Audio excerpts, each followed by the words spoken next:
nzababuza kuziragira. Ezekiyeli igice cya 34 umurongo wa 10. Uku niko umwami Uwiteka avuga ati, dore nibasiye abungeri, nzababaza intama zanjye kandi nzababuza kuziragira, kandi abungeri ntabwo bazongera kwimenya ubwabo. Nzakiza intama zanjye amenyo yabo, ze kubabera ibyo kurya.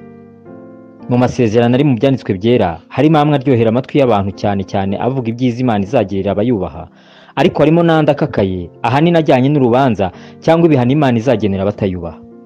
Kenshi biratworohera ku bwa kamere yacu gutoranya ibiryohereye tukirengagiza ibikakaye, nyamara byose byandikiye kutwigisha, kuduhugura no kutuburira. Amwe mu masezerano akakaye ari mu byanditswe byera n'ay'uko Uwiteka azahagurukira abungeri bataragira umukumbi w'uko bikwiye. Hari benshi batekereza umurimo w'Imana nk'uko bakora indi mirimo, bakibwira ko Imana ari umukoresha nk'abandi bose, babona bakora ibyo bishakiye ntibihite bibagiraho ingaruka, bakibwira ko umukoresha yabyemeye, nyamara atari ko biri.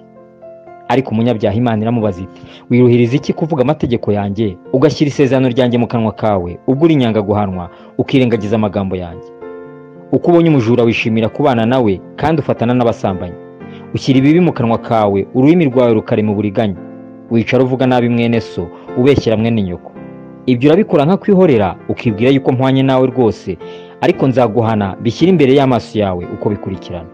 Nuko mwabibagirwa Imana mwe, mutekereze ibi kugira ngo ne kubashishimura hakaba urubakiza. Zaburi ya 50 umurongo wa 16 kugera ku 22. Uwiteka atanga isezerano ko azahagurukira abungeri bataragira umukumbi we neza.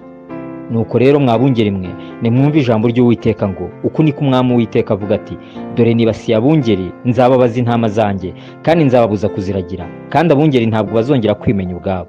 Nzakiza intama zanjye amenyo yabo, ze kubabera ibyo kurya. Ezekiyeli igice cya 34 umurongo wa 9 n'uwa 10.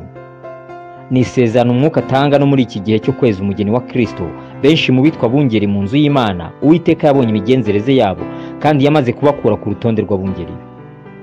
Nk'uko Sawuli yaciwe ku ngoma, nyamara agakomeza gutegeka Isirayeli kuko Dawidi w'imitswe yari ataragira ku gihagararo gihagije cyo kuyobora Isirayeli, niko benshi nabo bagisa n'abidegembya mu bwoko bw'Imana, nyamara ari uko batoranirijwe umurimo bakiri kwigishwa n'Uwiteka.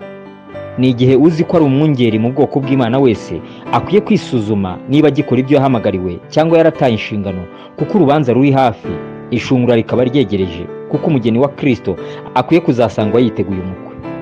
Abaranga be rero bakwiye gukora uwo murimo mu gitinyiro gikomeye. Itorero rirenda guca mu bihe byahanuwe kera bizabanziriza kugaruka k'umwami Yesu.